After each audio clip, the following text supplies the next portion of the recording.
За Хинтээ аймгийн Дадал сумын нутагт байгаа Чингис хааны гэрэлт цагаан хөшөөний өмнөөс мэдчилж байна. За энэ хөшөө бол маш их түүхтэй.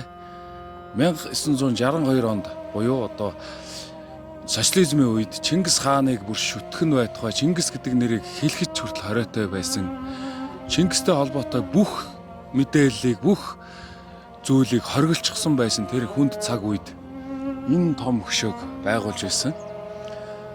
Монгол Ардын Хувьсгалт намын Намын Төв хорооны нарийн бичгийн дарга Төмөр Очир гэдэг хүний санаачлагаар Намын Төв хорооны тогтоол гарч тухайн үедээ байгуулж ирсэн гэсэн боловч одоо энэ байгуулсныхаа дараахан Төмөр Очир гэдэг хүнийг хилмигдүүлж одоо энэ эрдэмтэн хүнийг хилмигдүүлж цөлсөн. Тэгээд цөллөгт байж ах хугацаанд бусдын гарт амь насаа алдаж, хэрцгийгээр амь насаа алдаж одоо хорвоогийн мөнхөсийг үзүүлсэн. За Махбал гэдэг хүний уран баримлж ийм хүний бүтээл. За энэ Хинтээ аймгийн Дадал сум бол Чингис хааны мэндэлсэн газар, яг мэндэлсэн одоо бууцна гэдэг шиг ийм газар. Энэ бол дэлгүүн болдог. Яг энэ хөшөөг энэ дэлгүүн болдгийнх нь ерөөсөө яг газар дээр нь барьсан. Одоо миний нөөдөөс ингээд 3 нуур гэж Чингисийн 3 нуур гэдээ харагдаж байна.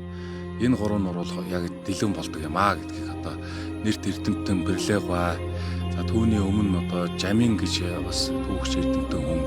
За ингээд хойно Бэрлэгбай, тэгээд өөр олон эрдэмтдүүд энийг баталсан. 1162 онд Чингис хаан энд мэндэлжээ. Дэлгүүн болдог гэдэг газар Исүхээ баатрын гэрт мэндэлжээ гэдгийг баталж байгаа.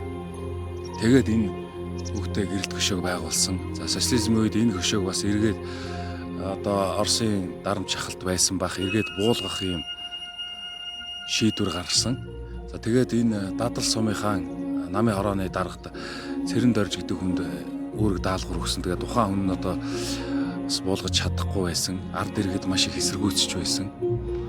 Тэгээд дээшээгээ бол одоо буулгачихсан гэсэн юм аргагүй ихэнд одоо тэгж худлаа их зориг гаргаж ингэж мэдээлж байсан гэсэн ийм зарим баримт байд юм байлээ. Тэгээд тухайн үед энэ Орос цэргийн ангинд бас байсан юм шиг байна. Оросын цэргийн ангид бас үүрэг даалгавар өгч нэг буулга гэж яхад Оросууд бол айгаад бас энэ Чингис хааны хөшөөнд халдаж чадаагүй гэсэн ийм түүх томог байдаг.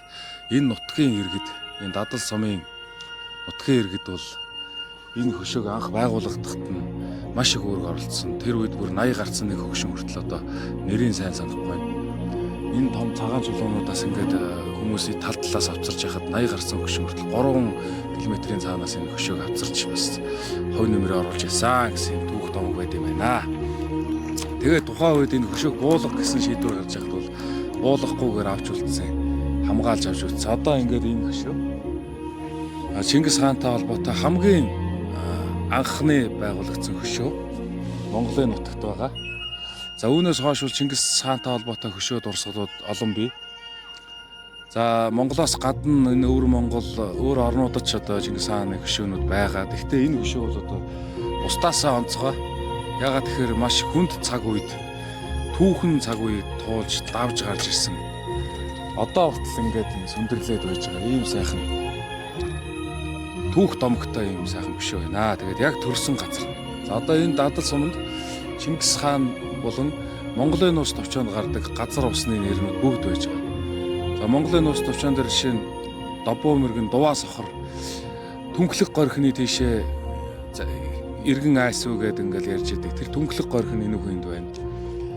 За Зээрэн хавцал гэдэг одоо Жамоох Чингис хаан хоёрын тулалдажсэн түүхт газар Зээрэн хавцал гэдэг одоо бол ямар нэртэй гэлээ?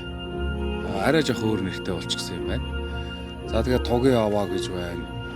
Дэлгүүн болдог гэдэг эндээ байж байна. За Онон балжийн бэлчир гэд байна. Одоо энэ чи Онон балжийн байгалийн зохицолборт газар юм байна.